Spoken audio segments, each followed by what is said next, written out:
সুপ্রিয় শিক্ষার্থী বন্ধু এবং সুপ্রিয় ভিউয়ার্স, আশা করি আপনারা সবাই ভালো আছেন। আমি মোহাম্মদ আফজাল হোসেন, প্রভাষক পদার্থবিজ্ঞান।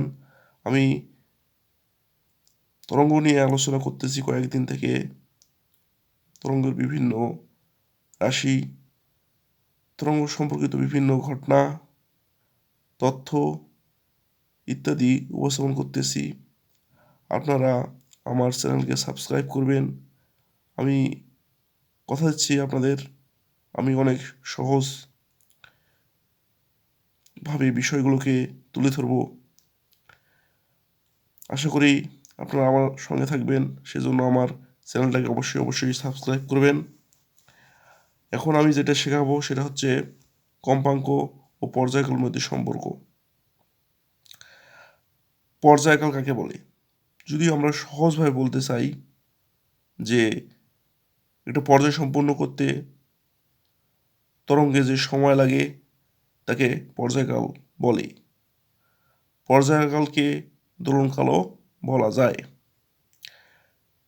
যদি সুন্দরভাবে গুছিয়ে বলতে চাই তাহলে বলতে হবে যে কোনো একটি কম্পমান বস্তু একটি পূর্ণ কম্পন সম্পূর্ণ করতে যে সময় নেয় তাকে এর দোলনকাল বা পর্যায়কাল বলে। পর্যায়কালকে টি দ্বারা প্রকাশ করা হয়। পর্যায়কাল যেহেতু সময়, সুতরাং সময়ের একক সেকেন্ড, পর্যায়কালের এককও সেকেন্ড হবে। এখানে একটা চিত্র দেয়া আছে, তরঙ্গের চিত্রে দেয়া আছে। ও থেকে যাত্রা শুরু করছে, তরঙ্গটা বি গেছে, এ গেছে, বি গেছে, সি গেছে, ডি গেছে। তাহলে কোথায় পর্যায় সম্পূর্ণ হয়েছে? ও থেকে বিতে আসাতে একটা পর্যায় বা একটা কম্পন সম্পূর্ণ হয়েছে। সুতরাং ও থেকে বিতে আসতে যে সময় লাগবে তাকে আমরা পর্যায়কাল বলবো। তাহলে একটা পর্যায় সম্পূর্ণ করতে যে সময় লাগে তাকে বলছে পর্যায়কাল। পর্যায়কালকে বলা হতে টি দ্বারা প্রকাশ করা হয়।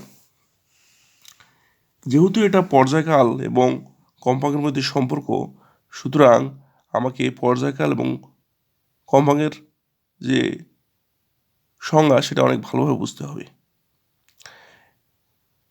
এখন আমরা শিখব কম্পাঙ্ক বা ফ্রিকোয়েন্সি কাকে বলে।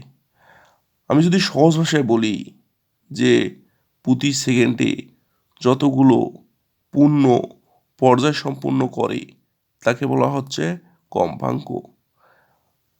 মনে করি একটি ফ্যান সেকেন্ডে 5 বার ঘুরে, তাহলে আমরা বলতে পারবো ফ্যানের কম্পাঙ্ক হচ্ছে 5 হার্টজ। প্রতি সেকেন্ডে যতগুলো পূর্ণ পর্যায় সম্পূর্ণ করে তাকে বলা হচ্ছে কম্পাঙ্ক। যদি ভালোভাবে বলতে চাই তাহলে আমাদের বলতে হবে কোনো একটি কম্পমান বস্তু 1 সেকেন্ডে যতগুলো পূর্ণ কম্পন সম্পূর্ণ করে তাকে বলা হচ্ছে কম্পাঙ্ক। কম্পাঙ্ককে সরাসরি এন বা সরাসরি এফ দ্বারা প্রকাশ করা হয়। কম্পাঙ্কের এগুলো হচ্ছে হার্টস বা সাইকেল পার সেকেন্ড।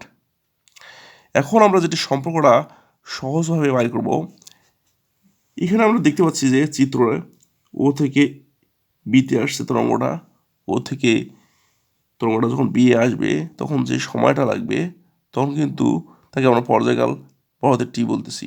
তা টি সময় কতটি পর্যায় সম্পূর্ণ করছে? একটি পর্যায় সম্পূর্ণ করছে। সুতরাং আমরা এখানে লিখতে পারি টি সময়ে কম্পন সম্পূর্ণ করে একটি।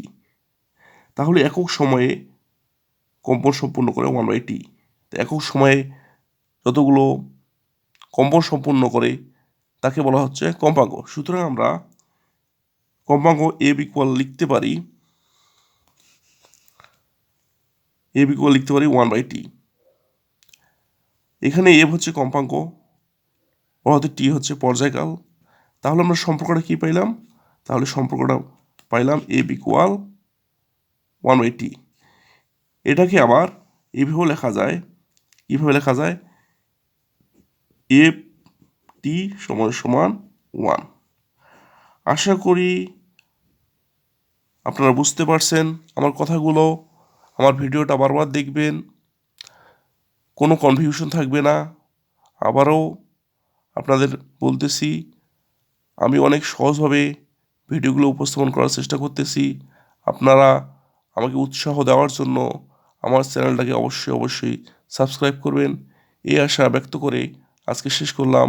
আল্লাহ হাফেজ।